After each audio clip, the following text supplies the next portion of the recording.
I have traveled the length and breadth of India. और मैंने इस देश में सबसे कम भिखारी देखे हैं। क्या लगता है आपको, झूठ बोल रहा हूं या मजाक चल रहा है ये? जी नहीं, ये सच है और ज्यादा पुराना नहीं, 200 साल पहले का सच है।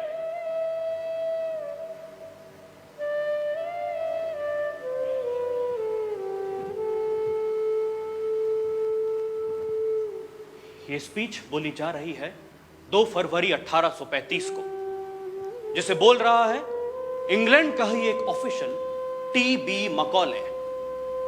इस रिपोर्ट को पढ़कर, जो 40 साल पहले हिंदुस्तान में ही रहकर ब्रिटेन के एक अधिकारी विलियम एडम ने तैयार किया।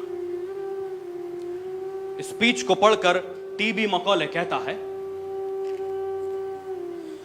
I have traveled the length and breadth of India. और मैंने इस देश में सबसे कम भिखारी देखे हैं। वो आगे कहता है,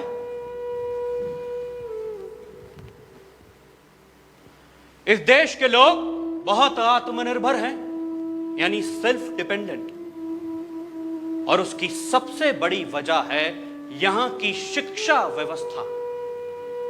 इस देश में लगभग 6.5 लाख गुरुकुल हैं।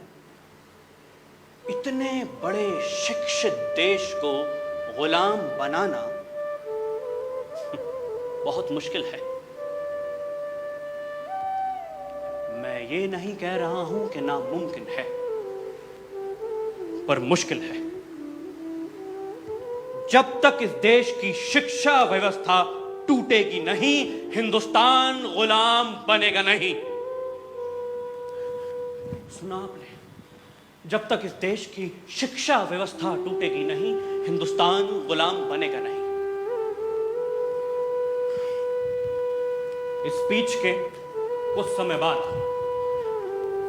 इंडिया में ब्रिटिश गवर्नमेंट एक एक्ट पास करती है, इंडियन एजुकेशन एक्ट 1835, जिसके तहत संस्कृत या किसी भी अन्य भारतीय भाषाओं में शिक्षा दे रहे सभी गुरुकुलों को अवैध, इल्लीगल घोषित कर दिया गया। जब एक्ट पास हुआ तो विरोध हुए,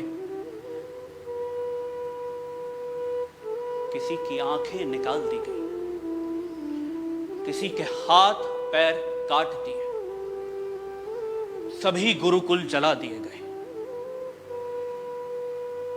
और यहीं से शुरू होती है हिंदुस्तान की आजादी के संघर्ष की कहानी। घबराइए मत, अगले 150 साल तक चलने वाली है ये।